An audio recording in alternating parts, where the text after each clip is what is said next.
राकेश वर्मा आप सभी का स्वागत करता हूं आपके अपने परिवार गुरु पर।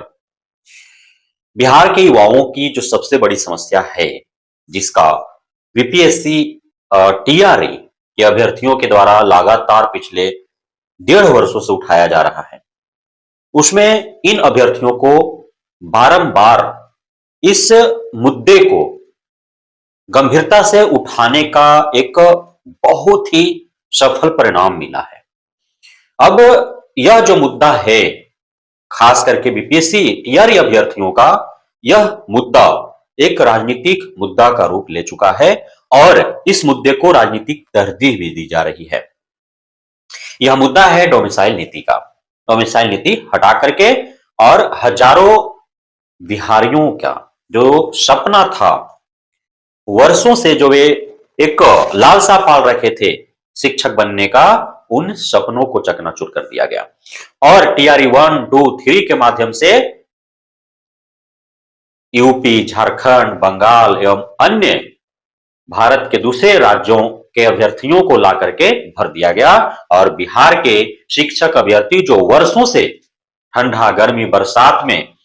पटना के सड़कों पर लाठी डंडे खाते रहे, अपना खून पसीना बहाते रहे,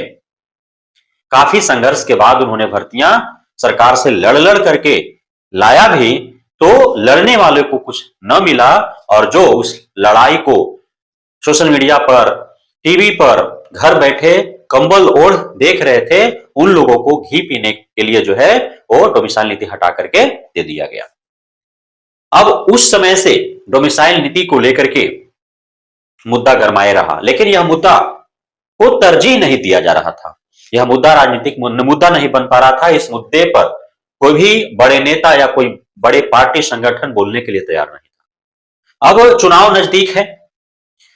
और भारत एक ऐसा देश है जहां के जरूरतमंद जो लोग हैं, उनके हित में व्यापक स्तर पर कोई कार्य होता है तो चुनाव के आसपास ही होता है, चुनाव के इर्द गिर्द ही होता है।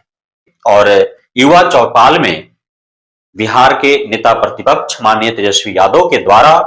युवाओं के इस गंभीर मुद्दा को पुरजोरता से उठाया गया और सिर्फ डोमिसाइल नीति ही नहीं, बल्कि उन्होंने साफ साफ युवाओं के बीच ऐलान कर दिया कि आप हमारा साथ दो सरकार बनाने में, यदि हम सत्ता में आ गए तो डोमिसाइल नीति पड़ोसी राज्य झारखंड और अन्य राज्यों में जिस प्रकार से 100% लागू है, उसी प्रकार से बिहार में भी लागू करके देंगे। साथ ही जो आपको आवेदन शुल्क, परीक्षा शुल्क के नाम पर मोटी रकम वसूली जा रही है सरकार के द्वारा, उसे भी हम समाप्त कर देंगे। आपको कोई परीक्षा शुल्क, कोई आवेदन शुल्क नहीं देना पड़ेगा और परीक्षा देने के लिए आने जाने का आपको भत्ता भी दिया जाएगा। तो ये 3 महत्वपूर्ण बिंदुओं पर उन्होंने गंभीरता से विचार कर और ऐलान कर दिया है, जिसके बाद से खास तौर पर बीपीएससी शिक्षक अभ्यर्थी जो अब तक शिक्षक नहीं बन पाए, डोमिसाइल नीति हटाए जाने का जो दंश झेल रहे हैं, उनके बीच खुशी का लहर है। और जब से तेजस्वी यादव ने इस मुद्दे को गंभीरता से लिया, उसके बाद से आज चूंकि विधानसभा का सत्र चल रहा है, तो विधानसभा सत्र के दरमियान भी विधानसभा के मुख्य द्वार पर खड़े होकर के और आरजेडी के जो विधायक हैं उनके द्वारा डोमिसाइल नीति लागू करने हेतु सरकार पर दबाव बनाया गया। तो अब डोमिसाइल नीति जो है वो एक मुख्य मुद्दा बन गया है। इसके पीछे का मुख्य कारण यह है कि लगातार इस पर बात होती रही, लगातार सोशल मीडिया के विभिन्न प्लेटफॉर्म के माध्यम से बेरोजगार जो युवक हैं, खासतौर पर बीपीएससी टीआरई के जो अभ्यर्थी हैं, उनके द्वारा उठाया गया, जिसे आज तरजीह मिल रहा है। तो यह बहुत बड़ी जीत है। धन्यवाद।